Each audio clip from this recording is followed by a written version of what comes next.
Salam sejahtera dan salam serak sayang bersama saya Janet Bennett. Tumpuan berita, Kementerian Pemodenan Pertanian dan Pembangunan Wilayah Sarawak, MANDRET, kini secara rasminya dikenali sebagai Kementerian Industri Makanan, Komoditi dan Pembangunan Wilayah. Pertukaran nama baru itu diumumkan oleh Premier Sarawak, Datuk Patinggi Tan Sri Dr. Abang Abdul Rahman Zahari Tun Datuk Abang Openg semasa merasmikan Kongres Pertanian Mampan dan Keselamatan Makanan, KONSAF di Kuching pada Rabu.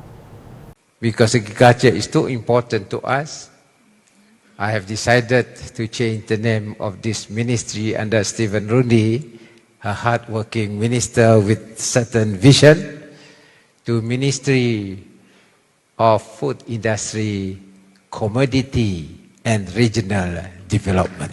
And I hope with your inputs, we will study whatever inputs you have out of this Congress and becomes part and parcel of our move towards sustainable agriculture.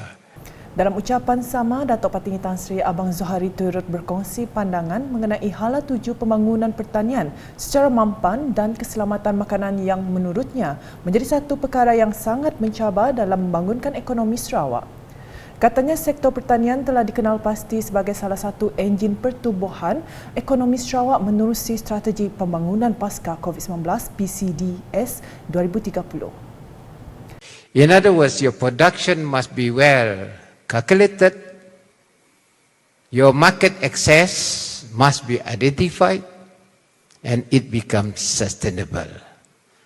And that is the way forward for the Sarawak government, and that is why not only within Malaysia, we want to become a net exporter by 2030 to the region. And we have advantage of land. And number two is power. Tambah beliau lagi, ia sekaligus membuka ruang kepada pengeluar, saintis penyelidik, pengguna, organisasi, institusi, badan korporat dan komuniti untuk mengukuhkan kerjasama ke arah mencapai matlamat menjadikan Sarawak sebagai pengeksport makanan menjelang tahun 2030. Dalam majlis tersebut turut diadakan pertukaran memorandum persefahaman MOU di antara Universiti Putra Malaysia UPM dan Universiti Swinburne serta simbolik penyerahan dana projek AgriHub Gedong. Kongres tersebut mendapat penyertaan lebih daripada 300 peserta dalam kalangan ahli akademik, saintis penyelidik, pengubal dasar, pegawai dari sektor awam dan swasta dengan syarahan ucap tama, pembentangan lisan dan poster yang mempertengahkan penyelesaian dan cadangan dalam aspek terkait bidang pertanian dan keterjaminan makanan. Hadir sama ialah Menteri Industri Makanan, Komoditi dan Pembangunan Wilayah Sarawak, Datuk Seri Dr. Stephen Rundi Utom serta tetamu kehormat lain. Terdahulu ketika berucap, Datuk Seri Dr. Stephen Rudy berkata Kerajaan Sarawak komited untuk menyokong dasar agromakanan negara 2021-2030 NEP 2.0 untuk mendukung pengurusan cekap dan pemodenan pengeluaran agromakanan. Menurut beliau, kementeriannya juga yakin NEP 2.0 yang dibangunkan oleh Kementerian Pertanian dan Industri Makanan MAFI digubal dengan visi untuk membangunkan sektor makanan tani yang mampan, berdaya tahan dan mengasaskan teknologi dalam memacu pertumbuhan ekonomi, meningkatkan kesejahteraan rakyat Sarawak dan mengutamakan keselamatan makanan dan pemakanan. So, one of the initiatives by the ministry this year, we have created few boards. One of them is NEPA and Segobon. We hope that this can be part of the industry that we can pursue in the future. And also we created a rubber board and so on. We also have come into a decision. Thank you for the federal government that's given us, empower us in the deep sea fishing to give licenses and so on, C2 and so on. So therefore, we want to have our plan to be in the direction together with the federal ministry, but at the same time we want to have, there's some ways that's quite peculiar to Sarawak where we can do it ourselves, and with the helps of the federal government we should be able to have a better planning for the future of our industry. Datuk Seri Dr. Stephen Rudy menambah inisiatif lain yang telah dilakukan ialah projek transformasi padi di Gedong, iaitu Agri Hub Gedong yang telah dicadangkan oleh Universiti Putra Malaysia Kampus Bintulu UPMKB dengan kerjasama Universiti Swinburne serta mendapat sokongan daripada kementeriannya. Dalam pada itu, beliau berharap rakyat di negeri ini dapat bekerjasama dan memacu sektor pertanian ke arah pertanian moden, cekap dan seterusnya mencapai impian untuk menjadikan Sarawak sebagai pengeksport makanan bersih menjelang 2030. Laporan seterusnya, Tuan Yang Terutama TYT yang di-Pertuan Negeri Sarawak Tun Pahin Sri Abdul Taib Mahmud menerima kunjungan hormat daripada ahli jawatankuasa pertandingan Forum Remaja Piala TYT yang di-Pertuan Negeri Sarawak 2022 Dewan Pustaka dan Bahasa di kediaman beliau di Demak Jaya, Kuching pada Rabu. Menurut pengarah Dewan Pustaka dan Bahasa, Abang Haliman Abang Julai, kunjungan hormat tersebut bertujuan bagi menzahirkan ucapan terima kasih kepada Yang di-Pertuan Negeri Sarawak kerana telah menaja pertandingan ini setiap tahun.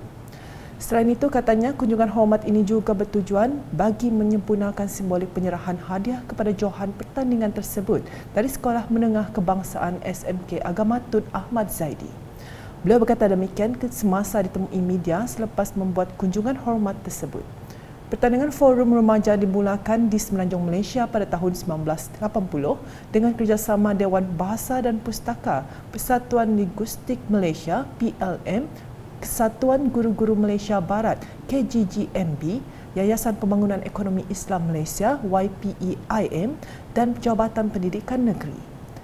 Pada tahun ini, penyertaan pertandingan juga turut terbuka untuk sekolah menengah kebangsaan dan sekolah menengah swasta di seluruh negeri Sarawak. Dalam kunjungan hormat berasingan, Tun Pahin Sri Abdul Taib Mahmud menerima kunjungan daripada ahli jawatankuasa sambutan Maulidur Rasul Peringkat Negeri 2022. Rombongan tersebut yang diketuai oleh Yang di-Pertuan Majlis Islam Sarawak Datuk Misnu Taha bertujuan untuk menjemput Yang di-Pertuan Negeri Sarawak ke sambutan Maulidur Rasul Peringkat Negeri 2022 yang akan diadakan di Miri pada 9 hingga 10 Oktober 2022 ini. Menurut Datuk Misnu, pada 9 Oktober depan akan diadakan Majlis Zikir Maulid sempena sambutan Maulidur Rasul Peringkat Negeri 2022 di Majlis At-Taqwa Miri. Katanya, manakala pada 10 Oktober pula merupakan Majlis Perhimpunan dan Perarakan Maulidur Rasul sepada sambutan Maulidur Rasul Peringkat Negeri 2022 di Stadium Terbuka Miri. Beliau berkata demikian semasa ditemui media selepas membuat kunjungan hormat tersebut. Jelasnya lagi, untuk sambutan kali ini beliau menyasarkan sebanyak 5,000 hingga 10,000 pengunjung akan menghadiri sambutan yang melibatkan beberapa agensi. Di Sibu pula, seramai 318 pemilik tanah menerima cek pampasan tanah daripada Kerajaan Sarawak bagi pelaksanaan projek pembinaan Jalan Pasai Siong Hile, projek Balih Mampai Overhead Transmission Line dan tapak penjara baru Sibu. Cek pampasan telah diserahkan kepada penerima oleh Timbalan Premier Sarawak Datuk Amar Awang Tengah Ali Hassan di Dewan Kompleks Islam Sarawak baru-baru ini. Menurut Datuk Amar Awang Tengah, Kerajaan Sarawak sentiasa berusaha membawa pelbagai pembangunan untuk rakyat. Untuk itu, kita menumpukan usaha untuk mempertingkatkan lagi kemudahan-kemudahan infrastruktur seperti jalan raya, jambatan, bekalan elektrik, bekalan air, kemudahan sistem telekomunikasi, pelabuhan, airport dan projek-projek yang akan dapat memudahkan masyarakat. Bukan saja dari segi perhubungan, tetapi untuk mereka mencampurkan diri dalam aktiviti ekonomi, termasuk di kawasan pendalaman di luar-luar bandar. Kerana ini penting dalam usaha kita untuk memastikan pembangunan di negeri ini akan dapat dibuat secara seimbang dan masyarakat akan dapat meningkatkan taraf hidup mereka. Dalam pada itu, Dato' Amawan Tengah yang juga Menteri Sumber Asli dan Pembangunan Bandar 2 dan Menteri Perdagangan Antarabangsa Industri dan Pelaburan Sarawak memberitahu sebanyak 382 cek pampasan berjumlah 3.571 juta ringgit diserahkan kepada 258 pemilik tanah terbabit dalam projek Jalan Pasai Siong Hilir. Seterusnya, sebanyak 52 cek pampasan berjumlah RM925,271 diserahkan kepada 38 pemilik tanah terbabit dalam projek Balih Mampai Overhead Transmission Line. Manakala bagi projek tapak penjara baru Sibu membabitkan pemberian sebanyak 28 cek pampasan kepada 22 pemilik tanah berjumlah RM50.895 juta. Turut hadir ialah Timbalan Menteri Infrastruktur dan Pembangunan Pelabuhan Aidil Lariwo, Ahli Dewan Undangan Negeri Adun Tamin Christopher Gira Sambang, Adun Ngemah Anyik Jana, Penasihat Kementerian Perdagangan Antarabangsa Industri dan Pelaburan Sarawak Datuk Muhammad Narodin Majais, Residen Bahagian Sibu Wong Hee Sieng dan Temegong Stanley Geramo. Berikut pula, Sarawak akan menjadi destinasi utama untuk eko pelancongan dan acara perniagaan di rantau Asia menjelang 2030. Timbalan Menteri Pelancongan, Industri Kreatif dan Seni Persembahan Sarawak, Datuk Sebastian Ting Chiu Yu memberitahu 4 strategi utama telah dikenal pasti untuk membangunkan sektor tersebut di negeri ini. From this, 4 main tourism strategies have been identified, namely to enhance travel to and within Sarawak, to develop Sarawak tourism products and assets by building up its culture, heritage and natural assets, to position Sarawak as a preferred tourism destination, and lastly to improve capacity as well as capacity of human capital. Beliau berkata demikian semasa berucap dalam majlis pelancaran Tuesday Talk Live TTLX Summit 2022 di Pejabat Campsite Consultant di Kuching pada Selasa. Dalam majlis sama, Datuk Sebastian telah menyerahkan cek kepada beberapa penerima.